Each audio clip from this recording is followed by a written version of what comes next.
আসসালামু আলাইকুম ওরহমতুল্লাহি ওবরাকাতুহ। আসুন্না ফাউন্ডেশনের অনন্য আয়োজন সহজ সূত্রে কোরআন শিখির নবম পর্বে আপনাদেরকে স্বাগতম। আবদুল্লাহ ইবনে আমর রাদিয়াল্লাহু আনহু থেকে বর্ণিত, তিনি বলেন, কোরআনের বিষয়ে তোমাদের উপর অবশ্য পালনীয় এই যে তোমরা নিজেরা কোরআন শিক্ষা করবে এবং তোমাদের সন্তানদেরকে কোরআন শিক্ষা দিবে, কেননা এ বিষয়ে তোমাদেরকে জিজ্ঞাসা করা হবে এবং তার প্রতিদানও তোমাদেরকে দেওয়া হবে। আলহামদুলিল্লাহ। প্রিয় শিক্ষার্থী বন্ধুরা, গত ক্লাসগুলোতে আমরা আরবি হরফগুলো শিখেছি এবং পাশাপাশি যুক্ত হরফগুলোও শিখেছি এবং হরফগুলো কিভাবে লিখতে হয়, একক হরফ কিভাবে লিখতে হয় এবং যুক্ত হরফ কিভাবে লিখতে হয় আমরা তাও শিখেছি। আলহামদুলিল্লাহ। প্রিয় বন্ধুরা, আজকের নবম ক্লাসে আমরা ভিন্ন জিনিস শিখব। ভিন্ন জিনিসটি হলো যে আমরা বাংলায় স্বরচিহ্ন শিখে থাকি, আকার, ইকার, উকার। আরবিতেও কিন্তু আপনার আকার, ইকার, উকার রয়েছে। আপনারা স্ক্রিনে দেখতে পাচ্ছেন একটি চিহ্ন এসেছে। এই চিহ্নটিকে বলা হয় জবর। এটাকে আমরা যদি বাংলায় বলি তাহলে এটাকে আমরা বলতে পারি আকার। বাংলায় জবরের উচ্চারণ হবে আকার দিয়ে। আমরা উদাহরণ সহকারে পরবর্তীতে আমরা পড়ব এবং আপনাদেরকে দেখাবো ইনশাআল্লাহ। আরেকটি চিহ্ন এসেছে, এর নাম হলো জের। এর নাম আবার বলুন, জের।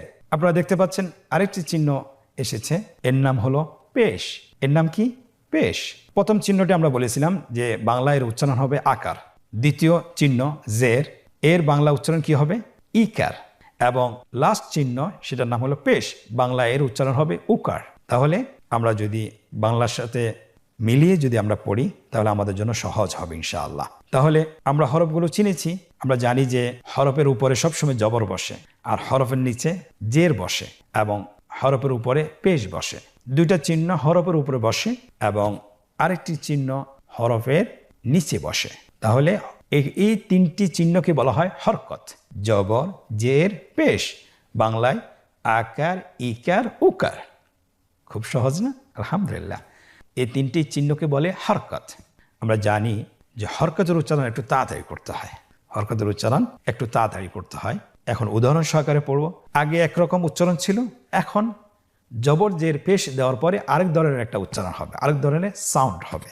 শুরুতেই আপনারা দেখছেন আলিফের উপর জবর দেওয়া আছে এবং পরবর্তী হরফে আলিফের নিচে জের দেওয়া আছে এবং পরবর্তী হরফে আলিফের উপর পেশ দেওয়া আছে। আপনারা একটা বিষয় খেয়াল রাখবেন যে আলিফের উপর যখন জবর অথবা জের অথবা পেশ বসবে তখন কিন্তু এটাকে আলিফ বলা যাবে না, এটাকে বলতে হবে হামজা। যেহেতু এটার উপরে জবর এবং নিচে জের এবং উপরে পেশ দেওয়া আছে, তাহলে আমরা এটাকে কি বলবো?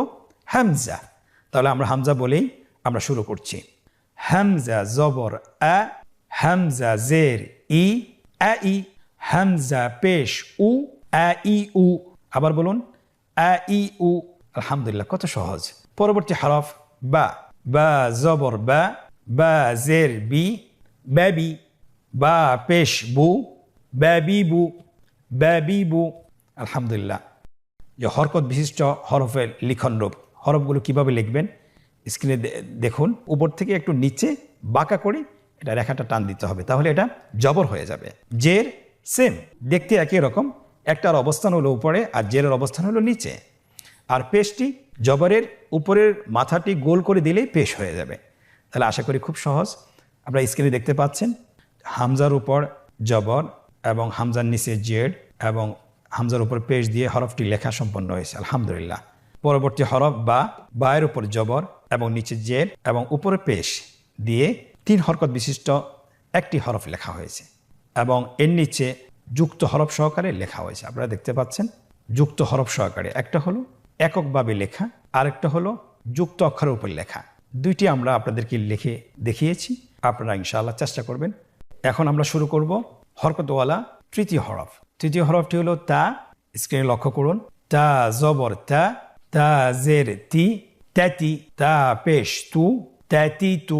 এখানে একটি লক্ষণীয় বিষয়, সেটা হলো আপনি যখন পেশওয়ালা হরফ উচ্চারণ করবেন অবশ্যই আপনার ঠোঁটটি গোল করতে হবে। আপনি আমার দিকে লক্ষ্য করুন, তা পেশ তু। তাহলে আমরা একসাথে বলি, তাতি তু। আবার বলুন, তাতি তু। এখন আমরা শুরু করব 4 নম্বর হরফ। আপনারা স্ক্রিনে দেখতে পাচ্ছেন। আমরা আমার সাথে বলুন, সা জবর সা, সা জের সি। দুটি একসাথে করে বলুন, সাসি। সা পেশ সু, সাসি সু। আবার বলুন, সাসি সু।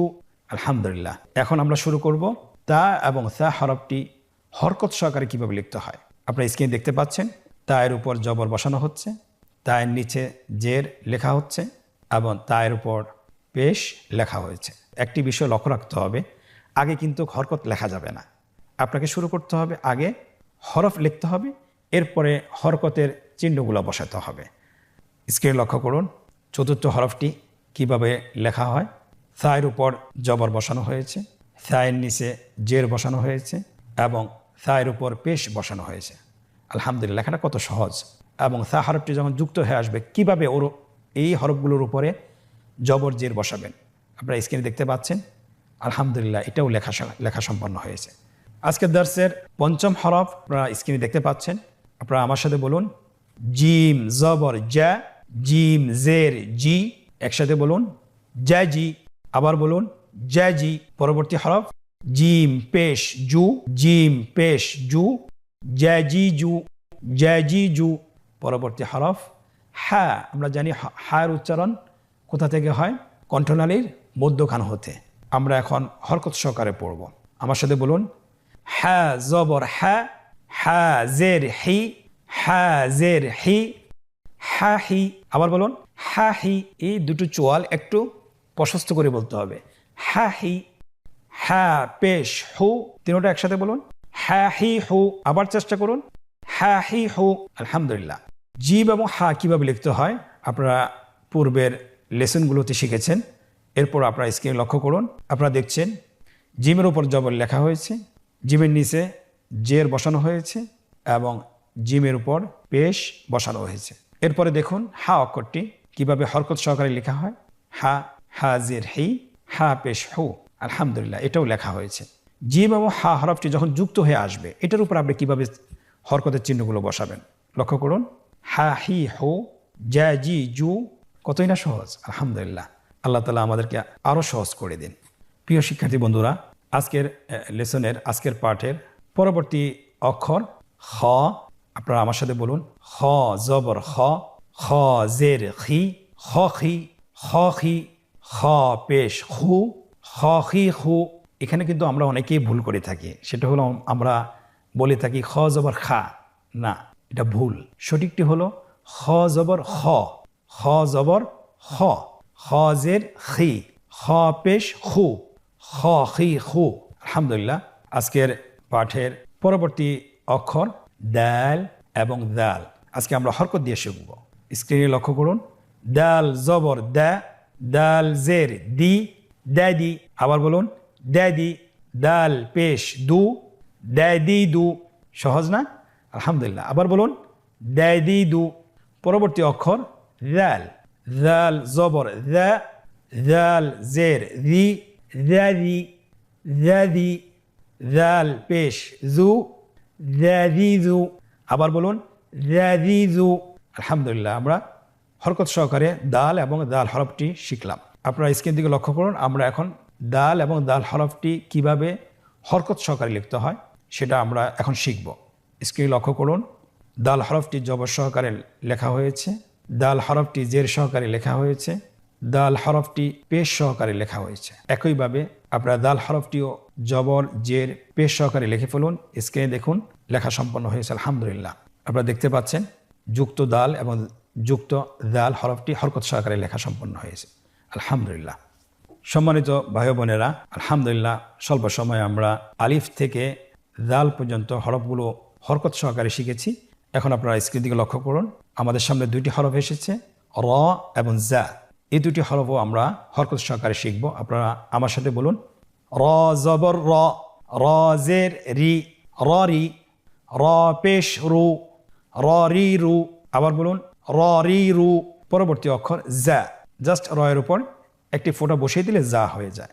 এখন আমরা যা হরফটি হরকত সহকারে শিখব। যা জবর যা, যা জের জি, জাজি। আবার বলুন, জাজি। যা পেশ জু, জাজিজু, জাজিজু। আলহামদুলিল্লাহ। র এবং যা হরফটি হরকত সহকারে কীভাবে লিখতে হয় আপনারা স্ক্রিনে দেখতে পাচ্ছেন।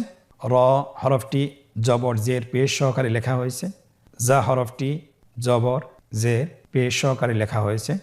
আলহামদুলিল্লাহ। র এবং যা হরফটি যখন যুক্ত হয়ে আসে কিভাবে লিখবেন সেটাও আপনারা স্ক্রিনে দেখুন। জবর জের পেশ সহকারে লেখা সম্পন্ন হয়েছে। আলহামদুলিল্লাহ, অনেক সহজ। প্রিয় মুসলিম ভাই বোনেরা, আপনারা আমার দিকে লক্ষ্য করুন এবং স্ক্রিনের দিকেও লক্ষ্য করুন। আমার সাথে বলুন, সিন জবর সা, সিন জের সি, স্যাসি। আবার বলুন স্যাসি। সিন পেশ সু, স্যাসি সু। আবার বলুন স্যাসি সু। পরবর্তী অক্ষর শিন, হরকত সহকারে হরফগুলো দেওয়া আছে, আমার সাথে উচ্চারণ করুন। শিন জবর শা, শিন জের শি, শ্যাশি। আবার বলুন শ্যাশি। শিন পেশ সু, শ্যাশি সু। আমরা এখন আগের হরফটি বানান ছাড়া পড়ব এবং পরের হরফটিও বানান ছাড়া পড়ব। আপনারা আমার সাথে বলুন স্যাসি সু।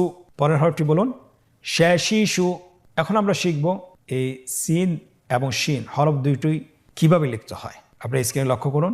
সিন হরফটি জবর জের পেশ দিয়ে লেখা সম্পন্ন হয়েছে। শিন হরফটি জবর জের পেশ দিয়ে লেখা সম্পন্ন হয়েছে। আলহামদুলিল্লাহ। এখন সিন এবং শিন হরফটি যখন যুক্ত হয়ে শব্দের শুরুতে অথবা মাঝে অথবা শেষে আসবে, কিভাবে আপনি হরকত সহকারে লিখবেন। হরফ দুইটি যুক্ত অবস্থায় জবর জের পেশ দিয়ে লেখা হয়েছে। আলহামদুলিল্লাহ।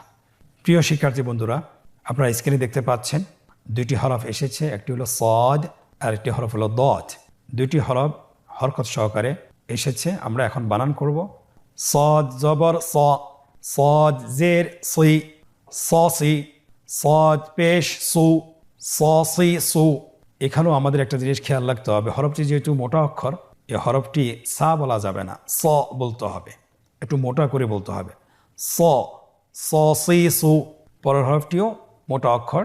দদ জবর দ, দদ জের দুই, দি। দদ পেশ দু, দি দু।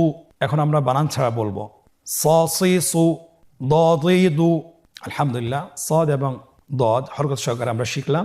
এখন কিভাবে লিখতে হয় সদ এবং দদ হরফটি হরকত সহকারে, আপনারা স্ক্রিনে লক্ষ্য করুন। সদ হরফটি জবর জের পেশ দিয়ে লেখা সম্পন্ন হয়েছে। দদ হরফটিও লেখা শুরু হয়েছে জবর দিয়ে, জের দিয়ে, পেশ দিয়ে। আলহামদুলিল্লাহ, দুটি অক্ষরেই লেখা সম্পন্ন হয়েছে। সদ এবং দদ হরফটি আপনি শব্দের মাঝে যখন আসে, শব্দের শুরুতে, শব্দের মাঝে এবং শব্দের শেষে, এই দুটি হরফ হরকত দিয়ে আপনি কিভাবে লিখবেন স্ক্রিন লক্ষ্য করুন। জবর জের পেশ যুক্ত অবস্থায় লেখা হচ্ছে এবং দদ হরফটিও যুক্ত অবস্থায় জবর জের পেশ দিয়ে লেখা হয়েছে। আলহামদুলিল্লাহ। আলহামদুলিল্লাহ। প্রিয় শিক্ষার্থী বন্ধুরা, আজকে আমরা হরকত সহকারে স্বল্প সময়ে শিখে ফেলেছি। আলহামদুলিল্লাহ। আপনারা বাসায় যখনই সময় পাবেন কমপক্ষে 10 থেকে 15 মিনিট অনুশীলন করার চেষ্টা করবেন এবং লেখারও চেষ্টা করবেন। যে জিনিস পড়া হয় পাশাপাশি লেখা হয়, সেই জিনিস আত্মস্থ হয় খুব দ্রুত। এই জন্য আপনারা নিজেরা পড়বেন এবং পাশাপাশি শিখবেন এবং আপনারা এককভাবেও অনুশীলন করতে পারেন, আবার গ্রুপ করেও আপনারা শিখতে পারেন। তাহলে দুটোই আপনাদের জন্য উপকার হবে। আল্লাহ সুবহানাহু ওয়া তাআলা আমাদেরকে সহজ করে দিন। আমরা সকলে বলি আল্লাহুম্মা আমিন। প্রিয় ভাই ও বোনেরা, এতক্ষণ আমরা একক হরফগুলো জবর জের পেশ দিয়ে বানান সহকারে পড়েছি। এখন আমরা একটা অনুশীলনে প্রবেশ করব, যে অনুশীলনের মাধ্যমে নিজেদেরকে যাচাই করব যে আমরা এই হরফগুলো জবর জের পেশ দিয়ে আমরা বানান করতে পারি কিনা বা উচ্চারণ করতে পারি কিনা। আসুন আমরা শুরু করি। আজকের অনুশীলনে 3টি পর্ব রয়েছে। প্রথম পর্বটি হলো নিচের শব্দগুলো বানান সহকারে উচ্চারণ করুন। আমরা আগেও বলেছিলাম আরবি যখন পড়ব তখন অবশ্যই আমরা ডান দিক থেকে শুরু করব। শব্দ বানানের ক্ষেত্রে আপনাদেরকে একটি বিষয় জানা উচিত, যখনই আপনি কোনো হরফ বানান করবেন, অবশ্যই যখনই দুটি হরফ, দ্বিতীয় হরফটি বানান করবেন, পূর্বের শব্দের সাথে আপনি আবার এটাকে যোগ করবেন, যোগ করে উচ্চারণ করবেন। আবার আপনারা দেখুন এবং আমার সাথে বলুন, হামজা জবর আ, খ জবর খ, আখ, জাল জবর দা, আখ দা। পরবর্তী শব্দ হা জবর হা, সিন জবর সা, হাসা, দাল জবর দা, হাসাদা, হা জবর হা, শিন জবর শা, হাসা, রা জবর রা, হাশারা, শিন জবর শা, রা জবর রা, শারা, হা জবর হা, শারাহা, বা জবর বা, সিন জবর সা, বাসা, রা জবর রা, বাসারা, দাল জবর দা, রা জবর রা, যারা, হামজা জবর আ, যারা আ, হা জবর হা, জিম জবর জা, হাজা, রা জবর রা, হাজারা, হা জবর হা, ত জবর ত, হা ত, বা জবর বা, হা ত বা। পরবর্তী শব্দগুলো আমরা এভাবে বানান করে পড়ব। আমি এখন বানান ছাড়া বলছি। খাশিয়া, খাশি, খাশি। আপনারা এভাবেও পড়তে পারেন বানান ছাড়া। খাশি, খাশি, ইয়া, খাশিয়া। পরবর্তী শব্দ খাসি, খাসি, র, খাসির, সাখি, সাখি, র, সাখির, তাজি, তাজি, দা, তাজিদা, আহা, আহা, দু, আহাদু। পরবর্তী শব্দ জু, বি, জুবি, হা, জুবিহা, দু, রি, দুরি, বা, দুরিবা। পরবর্তী শব্দ হুশি, হুশি, র, হুশির। আলহামদুলিল্লাহ, আজকের অনুশীলনের প্রথম পর্বটি আমরা শেষ করেছি। আপনারা বারবার প্র্যাকটিস করবেন, বারবার অনুশীলন করবেন। ইনশাআল্লাহ শব্দ উচ্চারণ সহকারে আপনি পড়তে পারবেন এবং উচ্চারণ ছাড়াও আপনি পড়তে পারবেন ইনশাআল্লাহ বিইذনিল্লাহ সুবহানাহু ওয়া তাআলা। আজকের অনুশীলনের দ্বিতীয় পর্ব, নিম্নে শব্দগুলোতে কাঙ্ক্ষিত হরকত বসিয়ে বানান করুন। 3টি ঘর দেখতে পাচ্ছেন। উপরের ঘরে জবর, জের, পেশ বসানো রয়েছে। দ্বিতীয় ঘরটিতে শব্দগুলো দেওয়া আছে হরকত ছাড়া। তৃতীয় ঘরটিতে শব্দটির বাংলা উচ্চারণ দেওয়া আছে। আপনারা এখানে বলুন। প্রথম শব্দটি বলা আছে হাসিবা। এখন আপনাকে বাংলা উচ্চারণ দেখে শব্দগুলোর মধ্যে কাঙ্ক্ষিত হরকত বসাতে হবে। তাহলে প্রথম উচ্চারণটি হলো হাসিবা। আমরা জানি এখানে হা বলা আছে, আকার দিয়ে বলা আছে। তাহলে আমরা আকারের আরবির উচ্চারণ কি হবে? জবর। তাহলে জবরটি কোথায় বসবে? উপরে। তাহলে হা হয়ে গেল। সি, ইকার। তাহলে ইকারের বিপরীতে আরবি উচ্চারণ হলো জের। তাহলে আমরা জের বসাই, হাসি। এরপরে বা, একই রকম আকার বসাতে হবে, অর্থাৎ জবর বসাতে হবে, হাসি বা। পরবর্তী শব্দ সাতার। স্ক্রিনে লক্ষ্য করুন, বসানো হচ্ছে। হা র তা, শব্দটিও লেখা সম্পন্ন হয়েছে। সাজাদা, এই শব্দটিও লেখা সম্পন্ন হয়েছে। আলহামদুলিল্লাহ, আজকের অনুশীলনে দ্বিতীয় পর্বটি আমরা শেষ করতে পেরেছি। সম্মানিত ভাই বোনেরা, আজকের অনুশীলনের তৃতীয় পর্ব, নিম্নোক্ত শব্দগুলো বানান ছাড়া উচ্চারণ করুন। আমরা কিন্তু উপরের বানান সহকারে শব্দগুলো উচ্চারণ করেছি। এখন আপনাদেরকে যেটা করতে হবে, দেখেই বানান ছাড়া বলতে হবে। স্ক্রিনে লক্ষ্য করুন, একসাথে বলুন। হাবাসা, শারিবা, জারাহা, সাবাহা, যাবাহা, হাতাবা। আলহামদুলিল্লাহ, আজকের অনুশীলন পর্বটি আমরা সফলভাবে সম্পন্ন করতে পেরেছি।